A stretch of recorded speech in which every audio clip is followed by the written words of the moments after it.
Hello, creatives community. Ooh, wow. And kind folks, welcome to RPG with DBJ. I am your host, DBJ. Thank you very much for being here. I really appreciate it. Um, Today, we're going to talk about uh, lists of our top 10, 15, 20, 100 greatest science fiction movies, maybe even television and book series and whatnot, and how that applies to science fiction role playing. It's more specifically the setting of Obsidian Star. Now, I'll in the background, I'll probably be doing some design mechanisms. So, if you are watching this, it may not reflect what we are going to talk about, because I think some of the concepts that we will be introducing in Obsidian Star are so wild that it's difficult for us to visualize it. So and it also benefits those who just want to listen in and they really don't want to watch. So we'll be doing both at the same time. So thank you very much for allowing me to have a little bit of that. Hello, everyone. Hey, Vince, what's going on? Drew says, I would not call it borrowing or stealing, not with all the IP nonsense going around. Get inspired, but make sure your work is transformative. Of course. Now I don't mean with a lot of specificity, exactly stealing something. But of course, this is we're all influenced by things around us. It's more of an homage. And what I'd like to get across is that in Obsidian Star, the reason why I have bounded it within our own solar system, one of which I think is the science and interesting things in our own solar system are kind of overlooked. But I also would like to get across a little bit of a horror theme, in the sense that our stars of the game, our player characters, are going to be traveling from habitat to habitat, planet to planet, Lagrange point to Lagrange point, and having the freedom to make and have all these different strange locations. We need some kind of fuel, or at least a way to point us towards some kind of touchstone, a thing we can grab onto, an idea we can grab, and then develop that into something very interesting. And one of the very foundations of science fiction is that science fiction is very speculative. And I'm imagining the player characters, whether they are agents going on missions, or they are pirates running from the law, they are smugglers or refugees, or what have you, that when they arrive from place to place to place, it becomes, each place is like a procedural television show.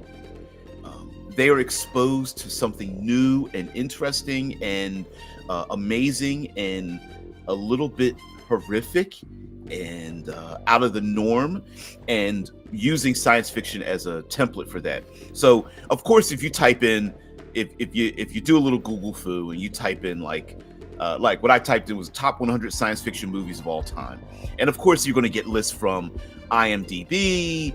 There's a Rolling Stone magazine. There's Rotten Tomatoes, and all these kind of things. And I think snatching anything from any of them would be kind of cool. Like, let's go with the Rolling Stone article and find out what did they choose. Now, mind you, it doesn't matter if it's top, because honestly, like in the Doodle-Doobly-Doo, I said, well, they may not be your favorite, and these may not be the top science fiction, but a lot of times it's great concepts, terrible execution that become an interesting development. For example, there was a short-lived television show that I actually liked, but it didn't get much airplay, and I get why it didn't. And it was called, I was about to say it was called Fringe. It was called Debris. And the concept was, on the edge of our galaxy, some kind of alien craft or mechanism or whatever broke apart, and within 2 to 3 years, that debris would be impacting Earth. And there were various factions, including our main characters, that were running around the countryside to find, gather, solve issues created by the debris that impacted Earth. And you know, that in and of itself could be a great story. And I believe that the use of habitats that are around our own solar system within the science fiction setting can kind of bound issues. So if something kind of gets a little bit out of control, there's an easy way to contain it, but also it may be the impetus for something that spreads across the solar system in your particular game setting. So that's what where we're going. Excuse me. Well, like I was saying, the idea that maybe there's something you've seen or heard about, or if you've heard the one-liner, like the elevator pitch for a particular TV show or a movie, and you're like, no one ever saw that. You're like, in your head, you're thinking, man, this would have been great if it had a greater budget or a different director, or the casting was different, or it aired on a different network or whatever. Those are great ideas to steal from too, especially if you think they're a great concept. One rule for every DM. Yeah, steal like a raven. yeah, steal it. All you have to do is just, you could very easily rub away the what was I thinking? Like the names and addresses of the people. Just reflavor it a little bit. Yeah, being original is overrated. Execution counts. Absolutely. I mean, there's plenty of. I still think the two versions of the Arnold Schwarzenegger version and the Colin Farrell version of Total Recall, I think deserves a proper telling. I still think, yeah. Yeah. Oh, yay! The art of ripping things off. Drawing inspiration. Yeah. And listen, even no matter what you think, every original art piece is derived from something. We can't help but be inspired by things outside of us, whether it's music or science fiction, art, dance, all that kind of stuff. So yeah. Vince says, sorry for being ignorant, but Obsidian Star is an RPG you are currently building currently? Yes. Building it and going to give it away for free. Yep. Vince says, it depends how blatantly you do it. Generally speaking, if you don't just copy it one-to-one, you're going to be fine. Just change it enough to not resemble the original. And remember, this isn't about creating something whole cloth. This is for you and your friends and associates and comrades at a gaming table. You could absolutely, you could take them. I'm thinking of a movie. First thing that comes to mind, Top Gun. What's another movie? Blade Runner. Die Hard, right? And you could very easily, wipe off the serial numbers and make that for your game, science fiction or even fantasy or what have you. And mind you, if you're at your own gaming table, you're not trying to. All you're doing is trying to have fun. Steal your heart away. If you're trying to produce something for public consumption, you might want to be a little bit, quite a bit careful. But again, tentacle monsters, you could very easily get away with tentacle monsters, right? Doesn't mean you're stealing mind flayers from Wizards of the Coast, or even beholders from Wizards of the Coast. If you put eye stalks on something, or tentacles on something. Vince says, debris. We talked about that before, right? Yeah, one of the concepts where the cipher system is basically built for. Yep, absolutely.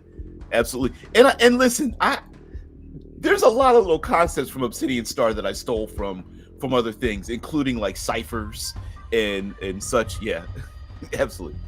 Shitlord says, how about one good scene in Event Horizon? Think you could make a whole Obsidian session out of that? I think so. I mean, you could very easily steal like a scene from science fiction. One episode of Star Trek. Pick a random episode of Star Trek, and you could probably steal from that. And every episode of Star Trek the series, no matter which version of it, whether it's Deep Space Nine and so on.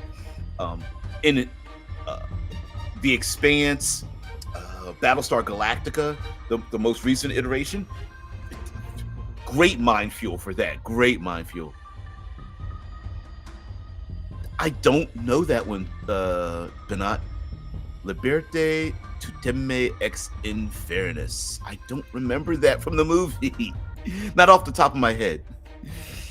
Shai says, Starship Troopers. There's got to be some solar system policing space fascists with hilarious propaganda. Obsidian, right? Oh, hells yes. Hells yes. That's where we come to the concept of having orbits in the background. So you're definitely going to have something of that nature in there. Absolutely. Let's see if I. Oh, no, not documents. Ooh, got to the wrong thing. Sorry, I didn't expect to call this up, but maybe I will. Yeah, I'll do it. Sorry, waiting for something to compile together. There we go, because it's a big rear end file here, but we're going to call it the character sheet. I'm actually going to am working on I'm writing it down on paper first, but I am actually working on a character sheet with all the rules on it, kind of thing. It's getting a little bit difficult. I'm like, okay, I got to put this here, put that there, put this here, but yeah. Let's get back to see what you guys have to say while I share this out here. Yeah, Vince says, nice. Writing on a ton of stuff currently. I have a sci-fi RPG in the build too. Astrosita second version. So much fun. That's cool. Yeah, and Cipher system is available for I was gonna say public. It's shareable. Commons. My brain's not working. You know what I mean? Yeah. Oh yeah. And I'm working on that live too, there, Vince. Yeah. Do I have a write-up or a premise somewhere? Yep. Replicants have got to be a huge part of Obsidian Star. Yes. The idea of like replicants, surrogates. Oh man, so many things. Yeah. Marathon, the Bungie game, would be my go-to thing to rip off for an Obsidian campaign. It's the closest thing to your setting I've ever seen. Take away the aliens and done. Obsidian perfection. That's sweet. That's awesome. In my RPG, I stole the concepts of licenses from Lancer. I haven't heard people talk about that for normal characters. So you can print out equipment between missions, but getting the blueprints is the hard part. Ooh, I'm the opposite. You can get blueprints. It's printing the stuff out that's hard. But similar concept. Yeah, I'm using blueprint printout thing. Yeah. Tay says the scene in Event Horizon where it shows the captain's log video of the ship that's been through hell, where the whole crew is stuck in an orgy of death. Ooh, I love it. Ooh, that's true. Use the DBG. I implore you, don't say things like "I stole this" or that, since people will sue you and easily will such cases with you admitting things on stream. Well, it's not like they get anything. It's not true. I will refrain from using that and just call it inspiration. Although many of the concepts that I'm talking about, for example, when I talk about like Blades in the Dark, Cipher system, things like that, they've put their material into Creative Commons. So I like Thirsty Sword Lesbians from Powered by the Apocalypse, things of that nature. It's the idea that I'm borrowing and being inspired by their rules concepts. They've already placed those things. So I am cognizant of that. Yes. And when it comes to like movies and television and things of that nature, it's just about storytelling. I'm not directly going to like lift an episode of Star Trek and put it in the game. What I'm saying is that you guys do that, not me. Yes. I'm getting playtest rules together right now. Absolutely. Okay, so Do. Vince says, I won't use the cipher system again. I came to despise it for long term. I get that. Yeah, and like Vince says, all good RPG books have an inspiration section now, anyways. So, I've shown this 1,000 times on screen, but essentially this is a 2d12 system. You pick an attribute. There's 3 of them. You pick an approach, and as characters begin, you have 3. You pick an approach. You roll 2d12, and you want to roll high, but not over your specific attribute and approach that you've done for whatever you're trying to achieve. So you may have a force of 4 and a careful of 5, and you want to roll 2d12 and roll high but not over. Your strive score is kind of like the level of your character, and you can expend that strive score to it's like a hero point or a fate point or inspiration. So if someone has a strive of 3, you know that they are like the equivalent of a 3rd level character. There are no levels, there are no classes, nothing like that. And then we get into the building blocks of the character sheet, and building blocks are what make up your character, and so it's natural language. So each of these sections, building blocks, whether you're using tech, under your zipper, which is your mind, your jacket, which is your body, your core, which involves your conviction, and down here your traits, which are special traits like if you're smart or quick or strong or tough or persuasive or something. Treks, places you've been, and maybe even people you've seen. Well, actually, treks are where you've been, and threads are people that you know, connections to things, people, and connections to things, and what you write in them represents a +1 modifier. I'm getting rid of the 1-word modifier. I'm just going to say that any word or phrase that you write into these little, three-part sections is a modifier of +1. So if it applies, you get a +1. So if I don't know, first thing I can think of, under treks, you might have like mountains. You could have, Olympus Mons. You might have Arctic. You could have vacuum, zero gravity, whatever. And if it applies to the particular scene, hey, we're in zero gravity. I have zero gravity. I get a +1. And then the answer is, if you can answer that question, because I have X, then it applies to the situation. Then you get a +1. The maximum is +6, basically +3 to an attribute, and +3 to an attribute, +3 to an approach, and you're done. It also acts as classic hit points as well. So anything that you, I don't want to call it a trait. Every descriptor that is written into your building blocks acts as a single hit point. So characters will begin with between 6 and 12 of them filled in, and as you suffer a loss, you temporarily remove one of those things you have access to. So it also acts as your hit points as well. But I really want to point into this to the left side of the character sheet, and that's orbits. And when we talk about science fiction, sometimes in the background of our characters, there are things like dangerous things, debts, guilt, rivals, adversaries, and things of that nature. And that's where orbits comes in, that at some point they may be introduced into the game to the detriment of your player character. VNs are basically like health and safety to upkeep your character while you're in deep space, and then ducats are money. But anyway, that's kind of the overview of the character sheet, and the basics of the game. All right, let's get back into it. Treks inside of giant monsters. Sure. Oh man. Vince says, what did you use for building the character sheet? Canva. All of this is, yeah, I have a Canva account.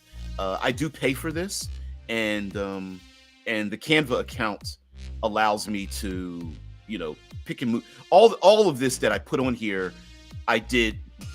I have a scrapbook, and then I write down the ideas, and then it gives me like a kind of a template for me to move stuff around. So all of this that I have here, I can just move it around, and it's a pretty simple system.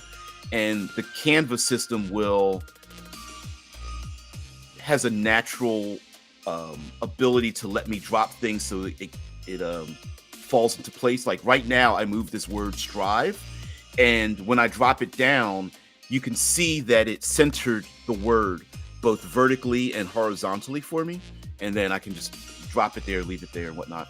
So when I move my cursor across the screen, you'll see that certain things have a highlight to them. Like, for example, this, I typed in probably something like science or futuristic border, and then it gave me examples of it. So here I'm just moving it around, and then I can hit the undo and snap it right back to where I placed it.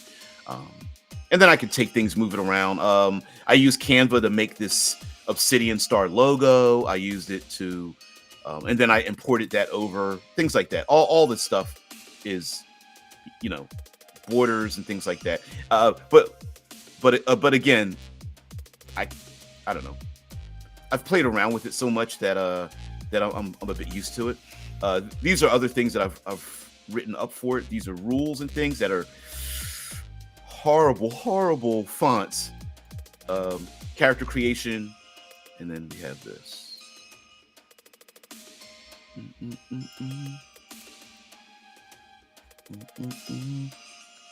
All right, I'm gonna let this sit up on screen, and then go back into, see what you guys have to say. Then says I gotta watch the character creation episode. It's not that good. Yeah. It says orbits are basically a negative background trait. No, orbit is a clock. It is a timer that happens in the background, and as when negative things happen to the player character during the course of play, the orbit gets closer and closer to the player character until it impacts them. Think Han Solo from Star Trek. Wow, Han Solo from Star Trek doesn't exist. Han Solo from Star Wars. I've got the T-shirt on. Sheesh, you would think I would know this better. So Han Solo, the orbit in Han Solo was that he owed money to Jabba the Hutt, and it didn't come around until the second movie. So in the background, yes, he needed to gain money because he owed money to someone, and he's kind of on the run, kind of like hiding in the background and whatnot to make sure.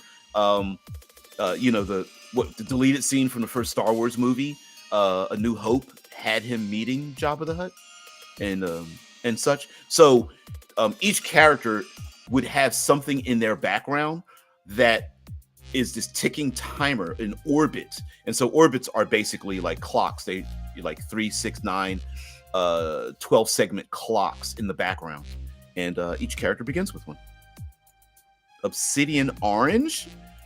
Where Alex and his drogues are space pirates going around hijacking everybody and then get captured by authority who try to brainwash them and make them good. Hey, listen, we definitely have to have a body horror scene where we take like metal clips and force someone's eyeballs open and such. Gotta have that in there. I hate that look from Clockwork Orange. I love it. Yeah.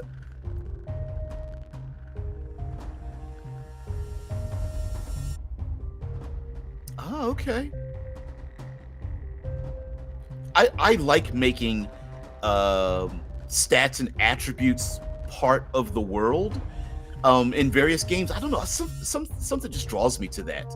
It's like don't make something to make some, and that's why I kind of redid the rules a little bit. I was like, I'm taking a number to turn a number into another number, which turns into a even further numbers to describe something. And I was like, why not just why aren't our stats the very thing that makes up our character? So that's why I went from one to the next. Tay says, we can't have a horror ripoff session without some space vampires. Yeah, to showcase the difficulty of drawing blood in zero gravity. Ooh, unless they all walk around with aluminum straws or like vacuum cleaners or something. Maybe. They're like, I want to suck your way. Hold on, the blood's just floating in air. It's just held there by surface tension or something, or the whole idea of vampires sleeping at night. I wonder, would they just all burn up from the UV light in space, or is it always nighttime, or is it always daytime in space? That's the question. Talk amongst yourselves. So let's see what this list of 150 top 150 sci-fi movies is. And mind you, this list is, starts at the bottom, and it started at 120. Why would they start at 120? It started at 150. There we go. Okay. Let's see. Let's do a couple of these very quickly. Let's share this tab out here and see if there's anything that applies to this particular setting. Like I said, some of it, yes, some of it not, but whatever. We'll see. All right. So, it's still working. We have ourselves Tank Girl.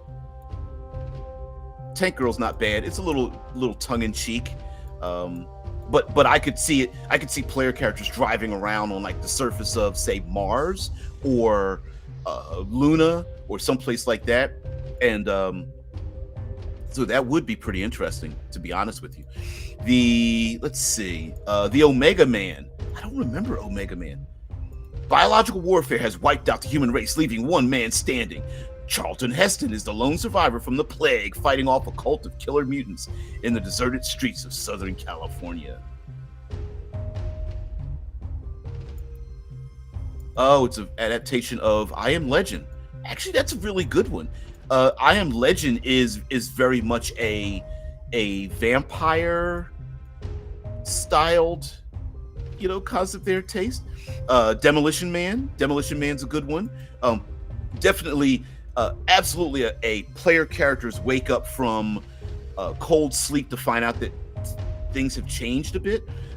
Now, mind you, that change doesn't necessarily need to be a century. It could be weeks, days, weeks, months, and the players don't know, but things have changed, or maybe the player characters have done something and they don't remember. So that absolutely works. Species is a great idea. Since Obsidian Star takes place in our own solar system, and the signal, it's my version of like a post-apocalyptic event. When the signal impacted our solar system, decades ago, maybe that signal altered, sent some kind of biological message to make a different type of humanity. Or this could very easily just be scientists messing around with human genetics and whatnot, right? So species absolutely works. Ooh, the Running Man. Yeah. A habitat where people are imprisoned and must fight for their lives for entertainment. Absolutely. And player characters could absolutely wake up in that situation. It would be pretty interesting for the players to go like, why am I, there's no reason for me to be captured, and come to find out that they agreed to it, but they don't remember why. The Last Starfighter. If I'm not teenage video game ace Alex Rogan is recruited. Maybe not so much aliens, but there could be very alien-like humans that need people like the player characters because they've been tracing them and following them. Hitchhiker's Guide to the Galaxy, not sure how much that fits because that's very tongue-in-cheek, but if you want to do something a little more comedic, you could. Men in Black, enough said on that, right? Men in Black, PCs are agents going around stopping dangerous events and wiping the minds of the people that they are protecting. They might even be outsiders that are brought in. The Adventures of Buckaroo Banzai. This is a classic. I wish somebody would remake this. It's such a bizarre movie. The fact that it's so Peter, what does it tell you? Laugh while you can, monkey boy. W.D. Riker's alt sci-fi new wave wonderment is a loony masterclass in world building overload. As neurosurgeon, physicist, rocker, part-time test pilot Buckaroo Banzai played by Peter Weller, faces off against demented Dr. Emilio Lizardo, played by John Lithgow. It's a crazy thing, and for the main character to be like a neurosurgeon, physicist, rocker, part-time test pilot is just kind of strange and cool and very what's the term? Pulp action, a Man of Bronze kind of thing. Idiocracy is a good one. Idiocracy. PCs wake up in a habitat and find out they're surrounded by idiots, and then they realize they've been sent back in time to present day. Dune, of course, is a great one as well. Yeah. Oh man.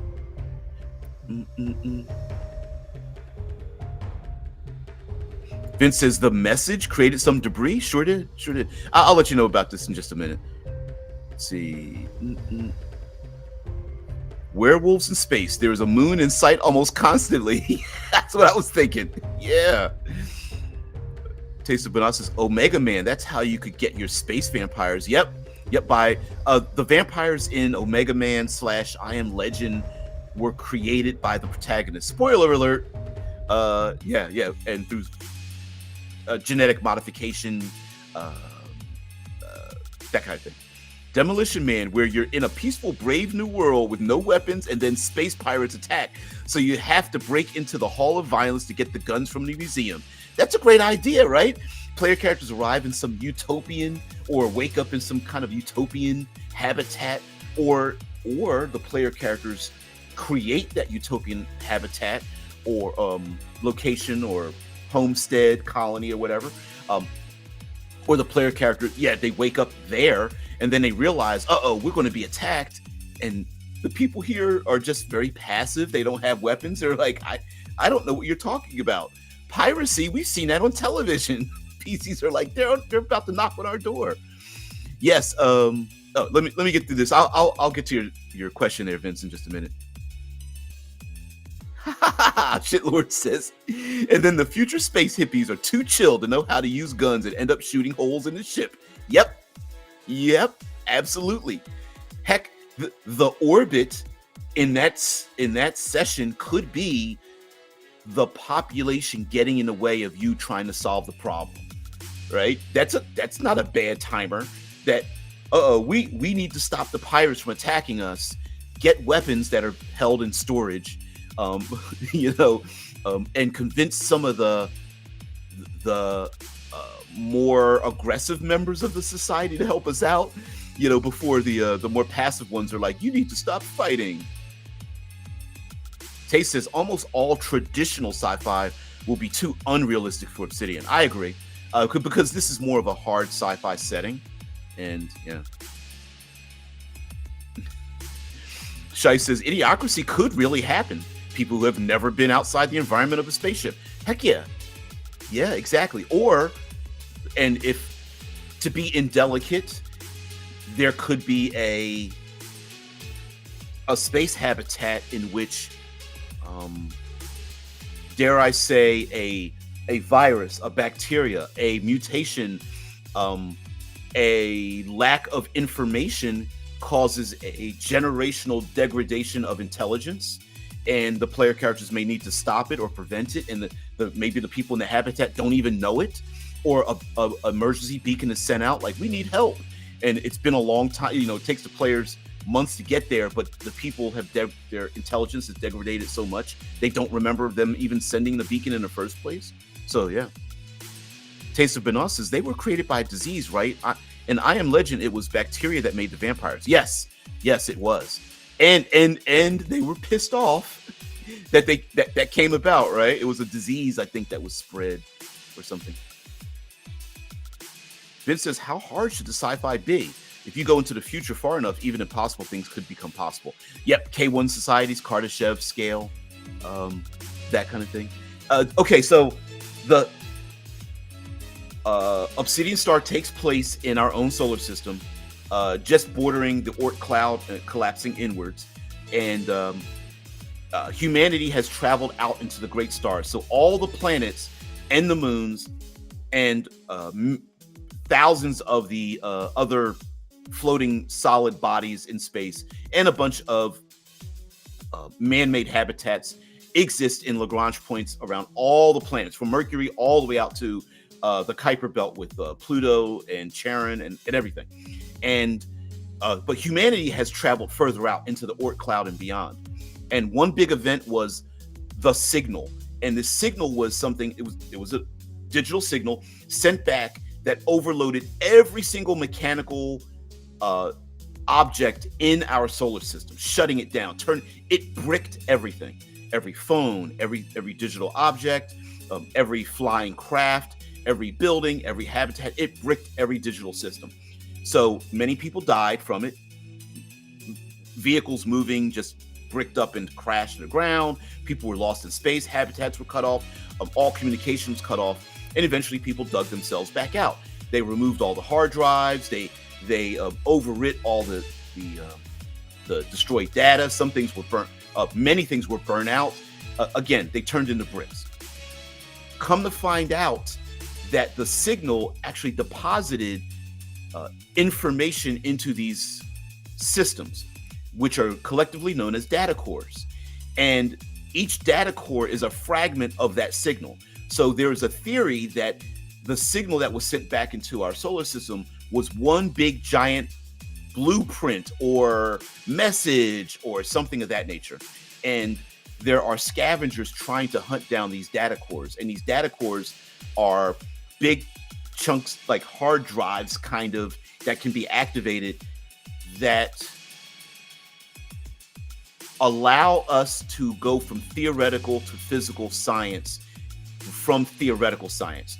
Dark matter, dark energy, black holes, von Neumann, nanotech, chaos theory, string theory, wormholes, et cetera, et cetera, et cetera. Yep, science is, yes.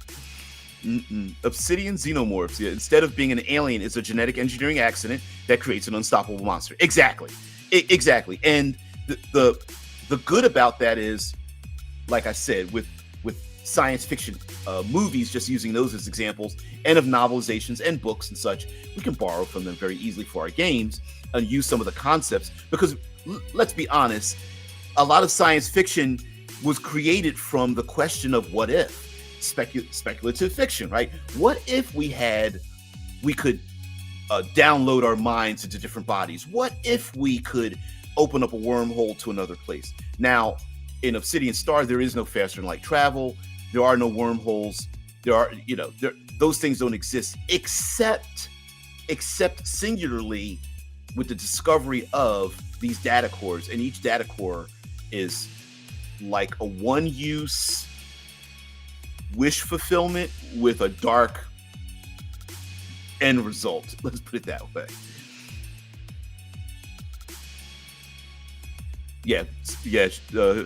Hunt says I think the whole premise of Obsidian is we're sticking to the confined laws of physics. No teleportation, wormholes, other dimensions, and especially no aliens. Yes, the most alien thing you're going to meet are other people. And that's just from, if you have mind alteration, genetic modification, body swapping, and enough technology to live on your own, and you live in a self-enclosed kind of incestuous habitat of 10,000 people, and you let them live that way for months, years, decades, and then you knock on their door and say, "Hey, can I borrow a cup of sugar?" You might not see something that looks normal, because today even people are not normal in the traditional sense. Because how do you define normal? Which is the question of how do you define humanity? So we are our own aliens in Obsidian Star. Vince says, how do you handle space travel? You're asking all these damn questions. I love it. But so space travel, I'm going to slowly go through this list here. Space travel is done through my magic engine system, which are known as ice fire engines. So ice fire engines burn hydrogen and oxygen. They basically burn water. So hydrogen and oxygen is separated from water, or basically ice comets and ice chunks, It's separated through hyper electrolysis. I know it doesn't exist, but it does in my world. So this is my gimme. So it separates hydrogen and oxygen and into high pressure liquid form, and it's burned like a chemical reaction. But when that burn happens, it burns through a magnetic bottle effect. So it's not just a chemical burn like we have with solid and liquid chemical rockets here, but it's then under such a high pressure and extruded through a magnetic bottle effect that ships are able to travel through with under constant acceleration. A flip and burn. You can travel through constant acceleration with the 1G. Halfway through, you flip and burn, and then reduce your speed, backing your way from one planet to planetary system. I mean, say Mars to Jupiter's system. So halfway there, you'd flip and burn, and then you'd be under constant deceleration with the same gravitational effect if you're moving at constant speed. Small ships don't have can't carry enough fuel to travel from planet to planet, so they need to borrow. There are ships colloquially known as six-shooters. So small craft attached to a larger transport craft, and that larger transport craft shares fuel, energy, oxygen, and monies, and they travel from place to place. So in order to take your small 10-man craft, and so in my world, if the Millennium Falcon existed, it could fly in and around Mars, but doesn't have enough fuel to travel from Mars to Saturn. It needs to catch a ride on a six-shooter that gets from one place to another. And the people who operate the six-shooters earn money and favors and privilege and things from the people and goods that they take from one place to another. So that's what it is. Let's see, we've got Dune. That's, come on, 140. Ooh, Independence Day. Independence Day, it literally is an homage to other alien invasion type movies. Independence Day in Obsidian wouldn't be aliens, but it would be another faction attacking, some building in a massive army or starships or something to go from one place to another to invade. So that sounds like a good orbit to have. Maybe there's a faction in the background. Bill and Ted's Excellent Adventure, I don't think so. That goes to time travel and that kind of thing. Maybe happening once. Someone's in a loincloth. Zardoz, I don't know that movie. I know the title, I don't know what it's about. Sean Connery is a mutant brute from the Outlands, clad in a red loincloth, stows away on a massive floating stone head floating towards the vortex, a land where bourgeois eternals suppress themselves with hypnosis and meditation. His journey of knowledge and eventual revolution is illustrated through multiple flashbacks that come perilously close to devolving into psychedelic dreck. Huh. I could see this happening in a VR world, maybe. Spoiler alert, Zardoz is a play on The Wizard of Oz. Okay, I could see that, because you can kind of see it you can see it if you spell Zard from Wizard and then Oz. Zard Oz. Oh, okay, I get it. Kitschy and weird, laden with sex and violence, yet undeniably literary and inventive. Okay, I could see that happening in a VR world. I could see that happening in the mindscape of a player character.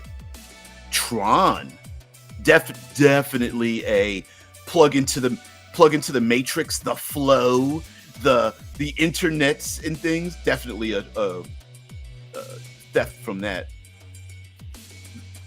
Tron, great concept, never really done quite right. Repo Man, that's a really weird movie.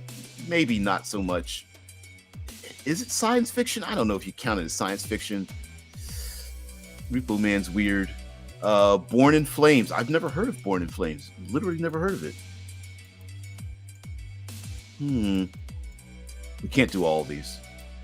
District 9. Oh, District 9, an excellent science fiction movie. I could see a refugees from a habitat coming to another place, maybe like the asteroid belt or something, and they come to Mars, and the people of Mars are like, "Don't land here. We don't want you here." And having some kind of thing like that, like maybe people adapted to space and they have to live in a gravity well.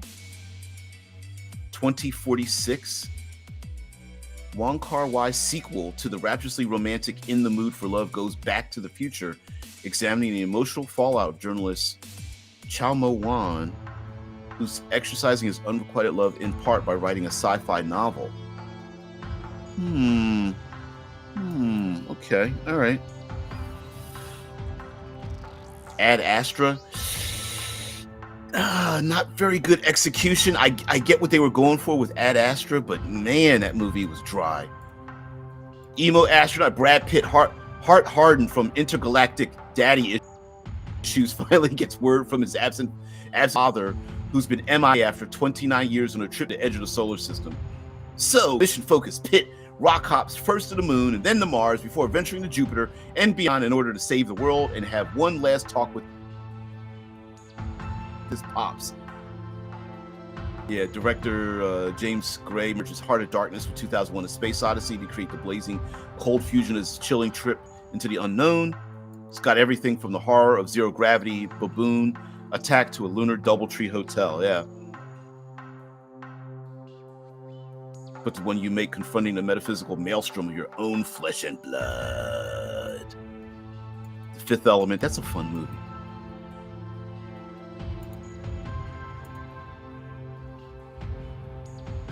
Yep, Uplifted Animals, Isle of Dr. Moreau in space. Yes, we have those.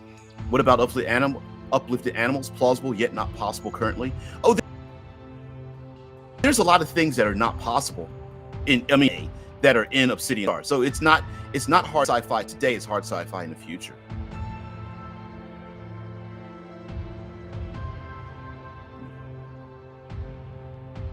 Yeah, his shit says, gotta give the man a gimme so the whole thing doesn't suck. Yeah, I mean, listen,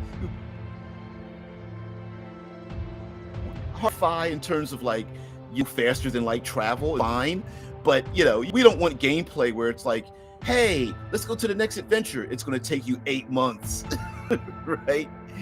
Yeah. Vince says, so most of the gameplay will be in our solar system or inside of generation ships. Not that slow, a little faster than that. The longest periods of time will be, say, from Mercury to Pluto. That might be in the months range. Most time will be within days and weeks. Yeah, Vince says, I find hard sci-fi hard to define, especially in the far future. Anybody seen Stalker, the Russian film? I've heard of Stalker. I don't know if I've seen the Russian, because I'm thinking of an Americanized version. What I mean by hard sci-fi is that we are using current physics to describe the world. So that's essentially what. Let's share this out first, and let me show you some things here.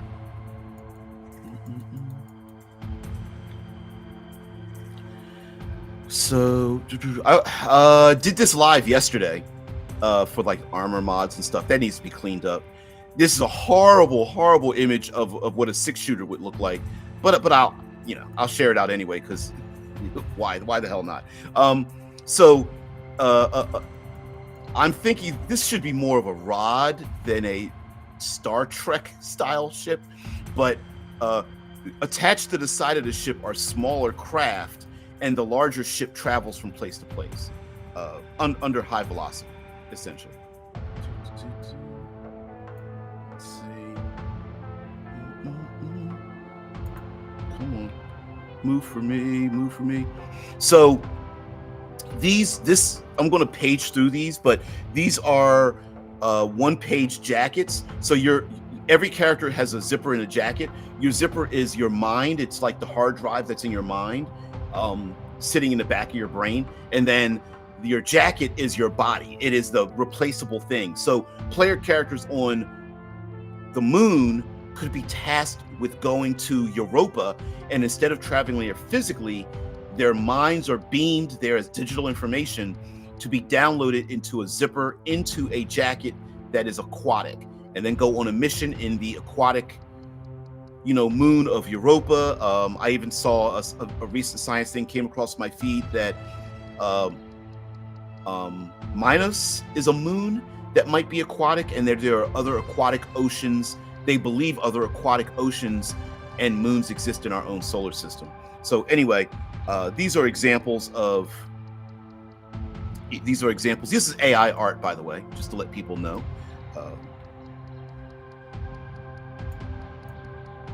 So these are Cro-Mags, and little synopsis of them. I did copy and paste this framework to the other one, so they are complete.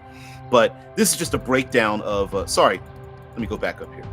This is a breakdown of who and what they are and why they were created, and some of the issues in role-playing them in this setting. So yeah, going to replace all this, but boom, boom, boom, synopsis. There's vision, mission, why play them. There's this little red skull over here, or skull in the red circle. Is like what's the problematic the problems you're going to come across if you role play this within the setting of Obsidian Star.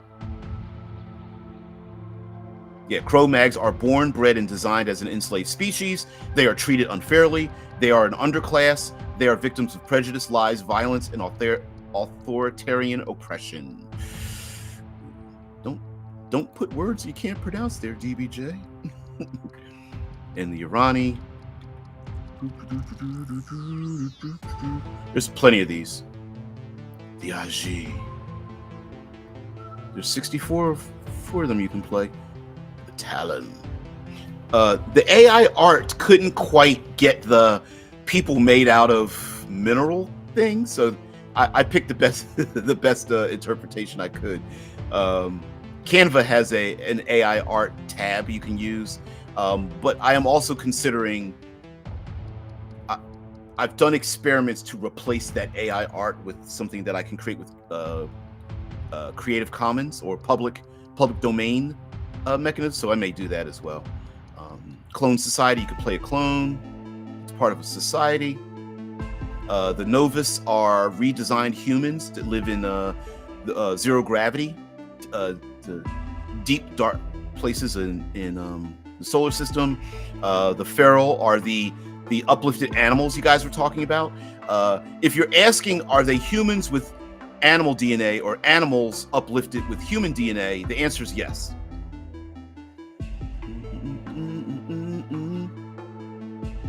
The Docent are another form of enslaved artificial beings, although they are treated. If you have to say being enslaved is a good thing, which it isn't. They are designed to serve humanity as well, but they are treated far better than anybody else, which puts them in a precarious situation of do they prefer their position in society essentially being the house slave, or do they support their brethren that are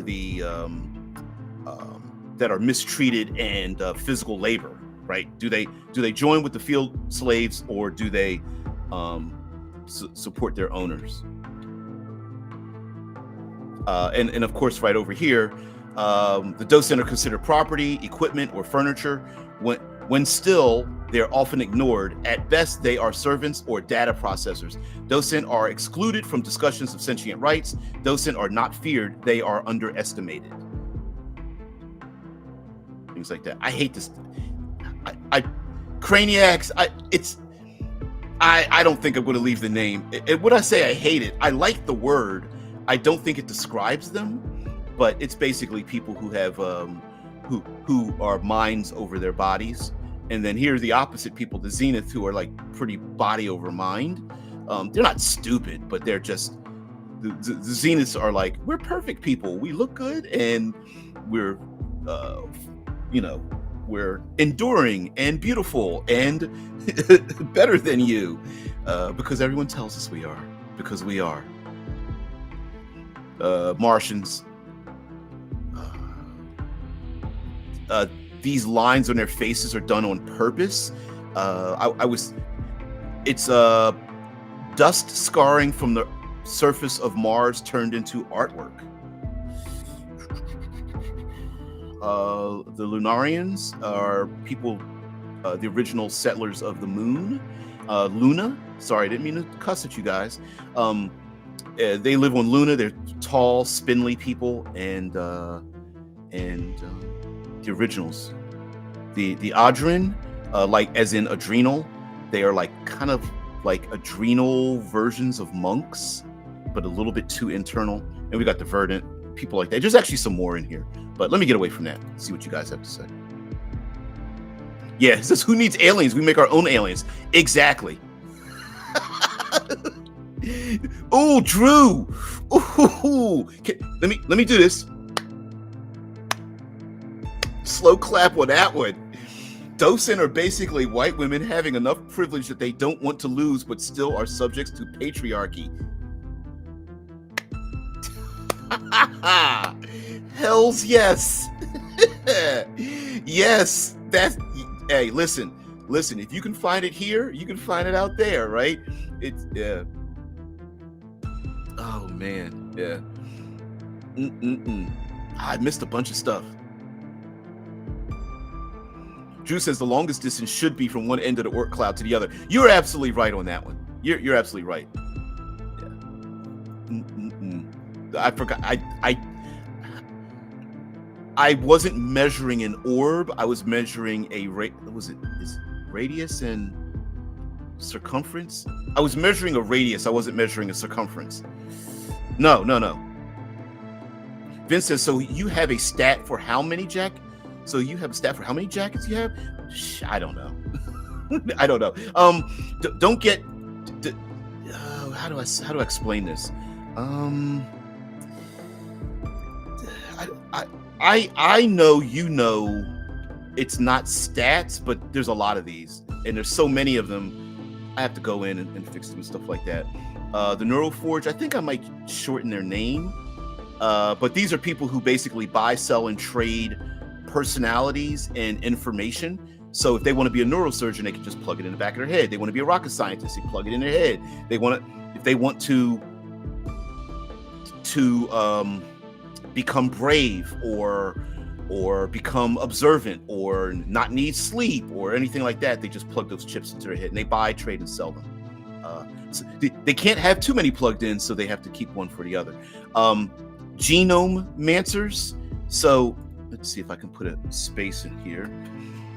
These might, I guess the better way to describe them would be genome answers,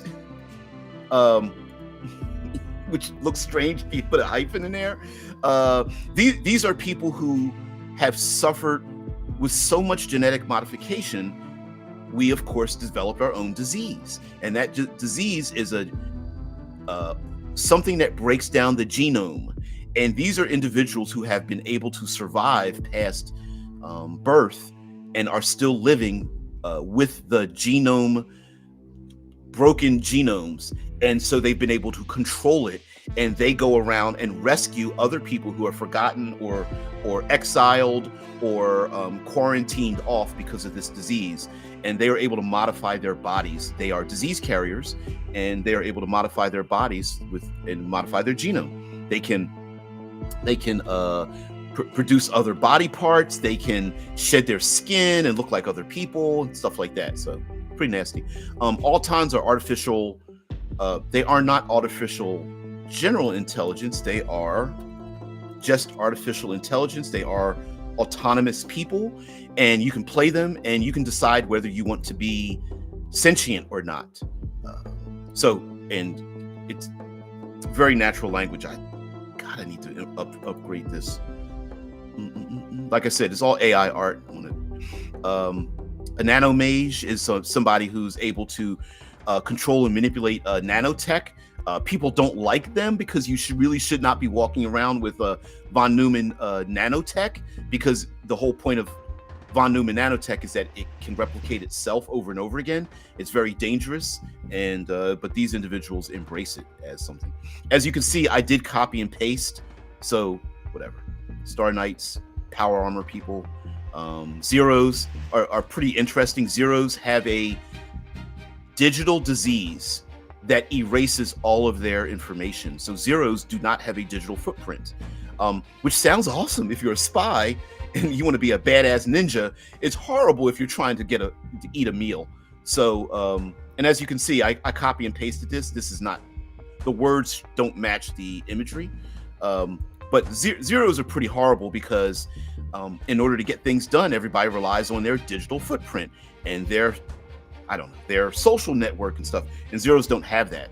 And to be honest with you, the simple fact that they don't have that makes it so that other people can take advantage of them because there's no evidence that they even exist. So, yeah, they are. So that's whatever. It's a thing. Let's share this out instead. Get back to. Distracted me. Let me put this back up here, Drew. I love it. I love it.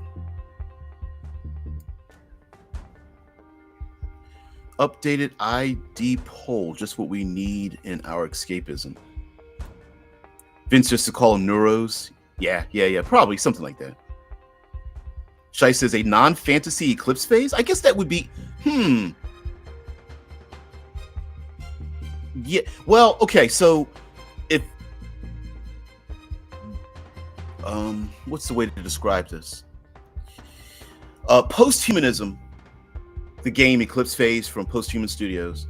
Altered Carbon is another one.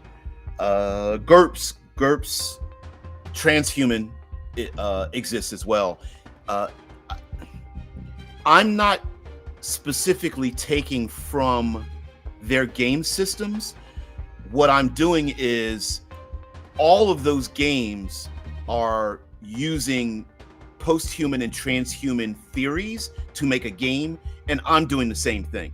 So we're going to end up bumping against each other because the idea of like cortical stacks and taking your mind and downloading into another body, because both the novelization, the television version, and the role-playing game, Eclipse Phase and Altered Carbon all use cortical stacks. So the cortical stack is not it belongs to post-humanism. It doesn't belong to like one game or another. So, yep. Shitlord says identity politics in space. Yeah, yes. Yeah, there is that. And the thing is, your identity. Yeah, I saw the ID poll. I was like, wait, what? Yeah. Your identity doesn't need to be. Is not even. It doesn't have to be gendered, right? It's like I am a half tiger, half man person. Right, and there could be identity politics involved in that as well. Also, listen, it allows us to role-playing games allow us. Yes, there are many games you can escape and not have any parts of what we feel in our own society. This game punches politics right in the face. It grabs it by the throat and says, we're going to look you right dead in the eye. So yeah, I've often used the term problematic, which in of itself, even the word problematic is problematic as a definition. But yeah, it's in there. Yeah, post-human immortality, where you pick up baggage and go mad. Yep, carry that shit around with you. Yes, absolutely. So, okay, Vince. Lastly, before we get out of here, some of the things that I want to embrace that are often brushed over in hard science fiction is, yes, there will be longer travel between planet to planet. We're embracing low gravity, atrophying your muscles, causing calcium deficiency, absorbing background radiation, and having to deal with the fact that you need to get rid of it. Player characters needing to exercise, also exercising of the mind. You can go crazy just literally traveling isolation and not being not encouragement, what's it called, not enlightenment, what they do for zoo animals. Wow, not engagement. My brain has just farted. Anyway, yes, you're so right. Yes, problematic equals already got one ethnic slur as a character class. Yes, it is a ethnic slur in Germany. I'm not going to bring it up. I'm not going to type it out. I'm not going to bring it up. We'll save that for later. But yes, we are embracing things like the ethnic slurs. We are embracing technology allows us to both solve and then create more problems for us in the future. For example,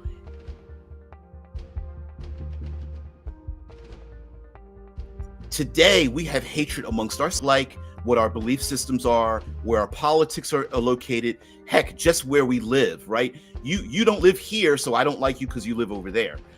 Take that, put it in the space, and now you have even further problems. You chose to live there, so I don't like you. Or you chose to be in that body. I don't like people who are in that body. Why would you choose to be in that body? There are people who don't like other people's minds. Why would you choose to erase or edit or download that memory into your brain? Because we don't do that here, right? It's weird how technology allows us even further ways to hate each other. And so there's a lot of that in this. And the player characters, their constellation, because player characters are called stars, and they form a constellation, and their constellation might be in bumping up against those kind of things and punching people in the throat. So in this game, you can also, nuke those people from orbit if you need to. Yeah, Shai says, except here the underclass will be the G-Nats. Yeah, if you were born regularly, people might make fun of you. They're all going to make fun of you. You came out of a womb. Ill. I know that sounds like a strange thing a school child would say, but yes, in this setting, yes, you could be made fun of for being born naturally. As a matter of fact, we human beings all are not perfect. We have blemishes. I've got blemishes on my skin. I've got wrinkles coming up on the back of my hands. Even my skin tone, my hair. I need glasses and things. I mean, all of that combined, I'm diabetic. So all that combined is going to make me an underclass when other people in space are like, wait a minute, you do realize, are you choosing to live like that? Here, come over here. For just 40 years of indentured servitude, I can offer you a perfect body. If you'd like to get one of these, you're not going to have bad sight. We can throw in a free upgrade that makes your sweat and your bowels smell like, I don't know, jasmine, right? Like, and if I go, nah, that's okay, they might judge me. I know I missed a bunch of your comments here.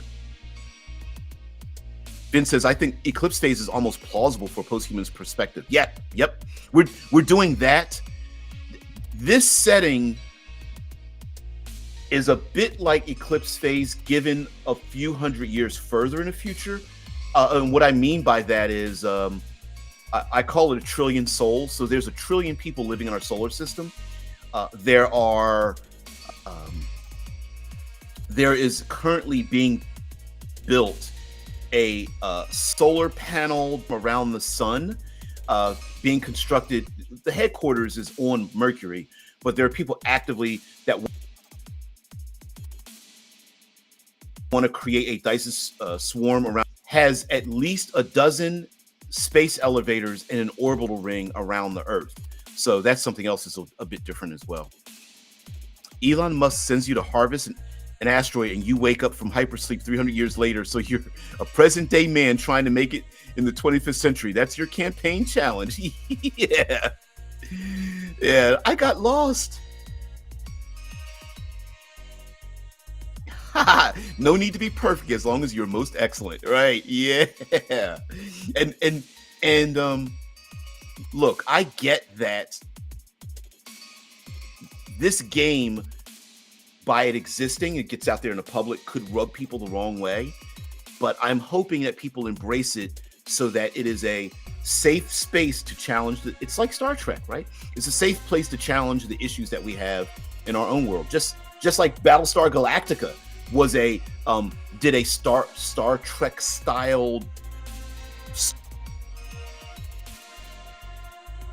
storytelling thing where they talked to I'm freezing. Anyway, guys, that's a hint to tell me to get out of here. So thank you very much for letting me just talk about this game. I definitely have to get kicked in my ass to get things started. But before we get out of here, I want to share with you something. Cool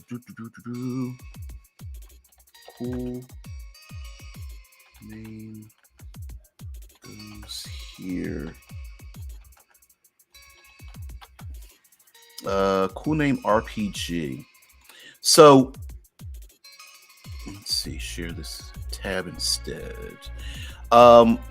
Something that I haven't actually talked with you guys a lot about was that I'm part of the Kickstarter and the design of this game called Cool Name Goes Here. And it's a very simple. Let me copy this and put it in the chat since we are at the end of the show here. Paste.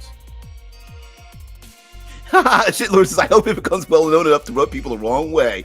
Hells yes. Hell yeah. I'd like to see what people think about it too. So, Taste would say, most inspirational session today. Well, thank you. So for those who don't know, I am a freelance developer, writer. I've been on a number of projects. I've worked with N-World. I'm partnered with, although I haven't spoken to them in a while, Critical Hit Publishing. And I'm working with Mark Tassin and a number of other people for this game called Cool Name Goes Here, and it is being developed in front of people online. And Mark Tassin is the head developer of this game, and this game is going to be given away for free to everyone else. And you can see up in the left here where it says CNGH, Cool Name Goes Here. That was the placeholder name. And then it became the real thing. so everyone loved the idea of this like gear that says CNGH, the Cool Name Goes Here, because whatever game you make, that's where your name goes. Your cool name goes here. Why I'm bringing this up is because it is going through playtest. Mark Tassin does a weekly YouTube update on this game. And I am one of the individuals that are there. I go. I'm one of the individuals that's part of the writing team. And why I am proud to be part of this team is because I got to talk to Mark Tassin, and he's incorporating. You guys know that I am a self-appointed explorationist in the gaming world, and I brought up to him, let's not have a combat system, let's have a challenge system. So essentially the challenge system is you can apply, I'm going to use this air quotes, hit points to any kind of challenge, and you use your dice to reduce that challenge to 0. And he embraced it and was really impressed by it. I got paid to do it too because I'm part of the design team, but very, very, very happy to be part of this. I just recently received the 90-page playtest materials for this game. It uses a strange die mechanism, and I might show that off at some point. I have not been promoting this, and I really should be promoting it.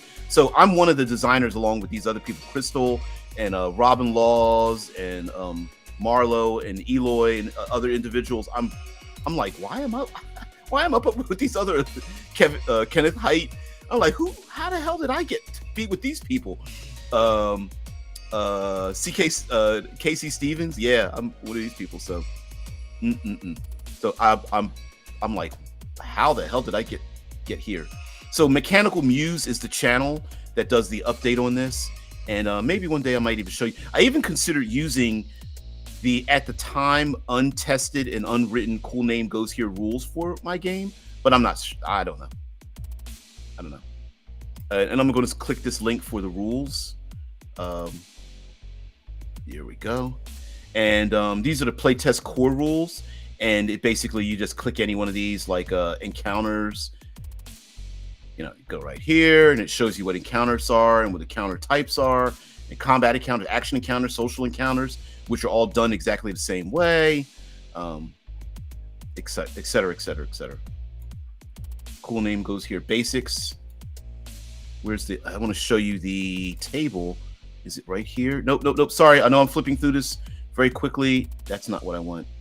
I want the table. There it is.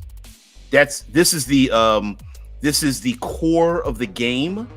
An action score and the action dice, and whatever your total action score is to perform something, those are the dice you roll. And it starts at a D6 and then it just goes up. And if you take a notice of this, it just actually goes up by 2, but we roll different dice. So an action score of 6, you roll 2d6. Action score of 7, you roll d6 and d8. Action score of 8, d6, d10, d6, d12, 3d6, and it goes on 2d6, d8, 2d6, d10, blah, blah, blah, blah, blah. Goes on up and up and up. Kind of weird and strange, but cool as well. So very awesome. Just wanted to show that to you guys at the very end here.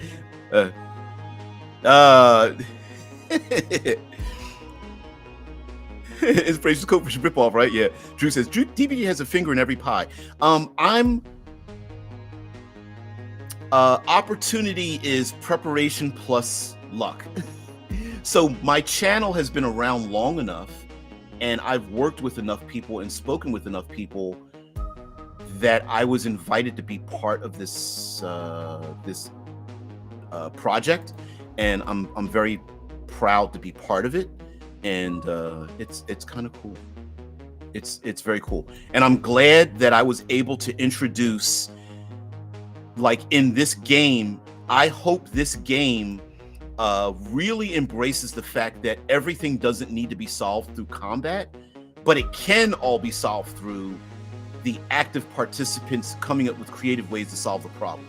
So combat in this game, in Cool Name Goes Here, is done exactly the way characters would swim underwater to save people in a sinking ship, which is exactly the way they would navigate a forest fire, which is the exact same way they would navigate and solve a dinner party. It is all exactly the same way. Including defeating monsters. You don't need to make a combat roll to defeat a monster. You can trick them, you can hide from them, you can outmaneuver them, and all of that will reduce the challenge to 0, in which case you air quote defeated the challenge, which is the monster. So maybe you confuse the Cyclops, that kind of thing. You outrun the dragon, you hide from the band of orcs, and if you do so, you've won that challenge. So yep, I love it. So guys, have a great one. Thank you very much for letting me share so much of this stuff. Getting distracted is a part of this channel. So guys, have a great one. I pulled you too long. Oh, too intellectual for the masses, the unique selling point. So what are you saying there, Benat? Are you saying that we should promote the game as in this is the role-playing game too intelligent for you? Slap people in the face and challenge them? That's actually not bad in a way, right? Yeah, it's a Happy Monday Part 2. Well, it might be Monday somewhere. Is it Monday somewhere in the world? That would be interesting selling point. Please don't play this role-playing game. It's too smart for you. Don't touch it. Don't read it. Yeah, well, it will separate the wheat from the chaff. You're right. If you deign to think your lower self is good enough to play this game, I dare you to bring other people into it. I don't think you can do it. Matter of fact, if you get this game and get 20 other people to both play this game and run it for other people, you might be good enough to be considered a lower level player. Maybe. Maybe. Could you imagine that? Oh man, a Kickstarter video that's just me staring at the screen and going, yeah, don't even support this. You're not even, I don't even want your money because it's not even good enough. I'm not charging. I'm just using that as an example. Oh man, 99% of the D&D channels nowadays. Yeah, you're not good enough. Oh man, thank you so much. Oh shit. I'm taking too much of your time. Thank you, guys. Thank you very much. Your time is very valuable. Thank you very much for spending it here. Although you've spent your valuable time here, I hope you are able to make some change in your tabletop role-playing experience, design, creation, whatever. Guys, have a great one. Peace and tranquility.